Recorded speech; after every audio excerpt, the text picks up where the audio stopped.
Hello everybody and welcome back to yet another review of IMDb's top 50 greatest films of all time, and today we are discussing Alfred Hitchcock's Psycho. Came out in 1960, and as I just said, it's directed by Alfred Hitchcock.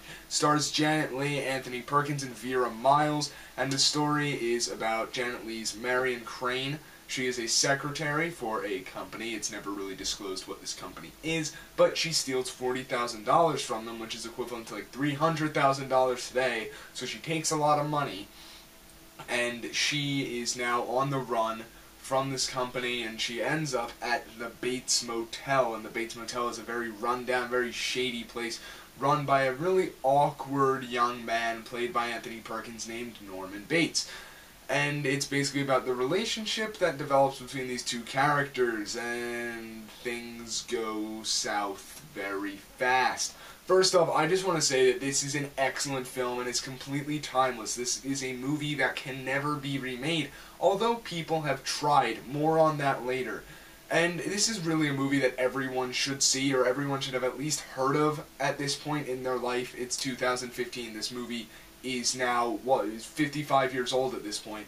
People should have probably seen it by now, and with good reason. It is a masterpiece of suspense. It is one of the scariest films of all time, but not in the way that, you know, there's a lot of blood and gore, there's a lot of really disturbing imagery. I'm not comparing this movie to something like The Exorcist or A Nightmare on Elm Street, but what it is it builds suspense. It's a very eerie looking film with a mounting sense of dread, incredibly well done suspense. Of course, Alfred Hitchcock is the master of suspense, so that of course makes sense here, and it builds and builds and builds and builds, and you get this really fantastic film, really cool intrigue of, you know, these characters. You have a private detective who is kind of investigating things. You have Marion Crane, who's a very interesting character. You have her sister, played by Vera Miles. Lila is the sister's name. And Marion's boyfriend, Sam Loomis, who is also with Lila, who is looking for Marion because she's run off with all this money. No one knows where she went because she is on the run. She's kind of a fugitive, I guess, at this point. But the character of Norman Bates is one of the best that film has ever seen. Anthony Perkins plays him so well. Everything that, you know, he does, everything that happens, it's so convincing. And my cat's just walking. Lily, what are you doing? Okay. Right. Okay, back to what I was just saying. It's very convincing. What I was about to say is that it's also quite campy in a way, in that Marion Crane's whole situation, it's relatable, but at the same time, it's very cheap. Alfred Hitchcock shot this specifically to look like a cheap exploitation film for the time. Oh my god, my cat is going crazy right now. He shot it to look very cheap. It was on a budget of only $800,000. Now that's dirt compared to even today's standards. That is shooting for nothing. But he shot it with the film of his TV show, Alfred Hitchcock Presents. He had just finished working on his movie North by Northwest, which is ranked around 58th on the list. Very high suspense, similar to the rest of his films, but it's very high budget. It's very stylish, unlike this, which is a very simple looking film, but has really good characters. Again, mainly Norman Bates. Anthony Perkins is just so good. Now, this film, upon its release, was incredibly controversial. This is, at the time, was one of the most violent movies ever made. Like, we saw someone die on screen, oh my god, call the police, sort of thing. But that's how it was back then. It was shot in black and white because, mainly, he wanted it to look cheap, and that's one of the things that he did, and he did it very effectively. But at the same time, one scene was so bloody that they didn't want to show it, and I mean, by today's standards, it's nothing. If you've watched Kill Bill, this movie should be airing on, I don't know, Nickelodeon. Kill Bill, great movie. But the scene that I'm, of course, talking about, if you haven't heard of this scene, what have you been doing? You've been living under a rock for the past 55 years. It is the shower scene from Psycho. Marion Crane is taking a shower in her room at the Bates Motel, and it's kind of showing a point of view. The camera's going in. You're going towards the shower. Marion is showering.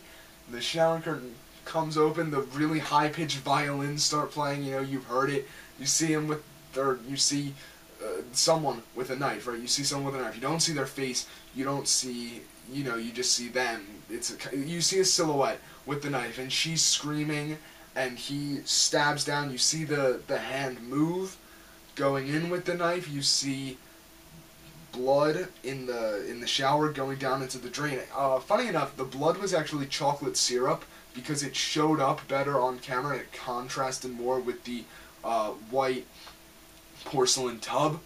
I just thought that's really cool that he used chocolate syrup as blood in the scene, but you just see cutting back and forth between her face, the floor, and the knife. You never actually see the blade touch her body. So you don't actually really see the violence happening. You know what's happening. It's strongly implied. You can basically see it, but you can't. You don't see what's happening. You just see a knife move, her scream, blood on the ground. And when she falls on the ground, there's one scene. This is a scene, the camera work. It's been studied in film school for, you know, a very long time. And it shows the drain with the mixture of blood and water going down, and then Marion's unmoving eye just kind of staring, and then the drain, and then her eye, and it cuts back and forth. They're both the same size. It is really, really well done, incredibly well shot scene, and probably one of the most iconic death scenes in the history of film, and one of the most iconic scenes in this film, but probably the most iconic scene in this film. So, the set design, fantastic. It was actually done on an old Hollywood backlot.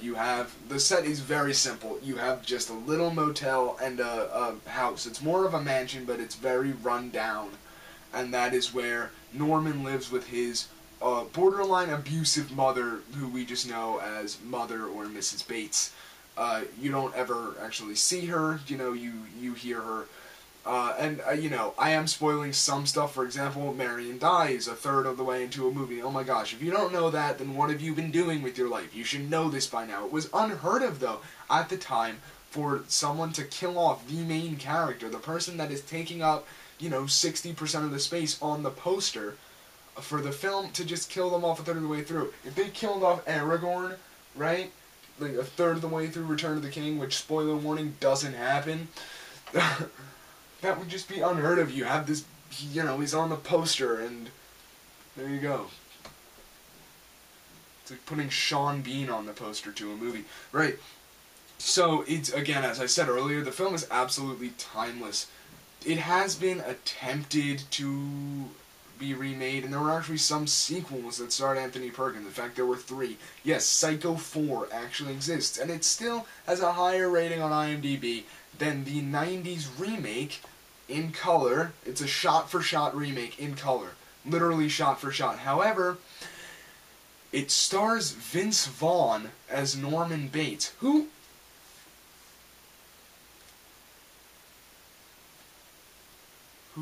Can someone just tell me who thought that was a good idea? Now, there also have been some good remakes. For example, Bates Motel. It's not exactly a remake. It's kind of a prequel retelling that leads up to the events of Psycho, about the relationship between Norman and his mother, who's played by Vera Farmiga in the show. I haven't watched Bates Motel, but I kind of want to. You know, maybe I'll get around to it sometime, but I'm not in any hurry to watch it. However, I have heard good things about it, and if you want to check it out, feel free and tell me what you think down below. So, in conclusion, is Psycho any good? Absolutely. It is one of the greatest films of all time. It's ranked 38th, I believe, on my list. I think it's a little higher on the list that's out today.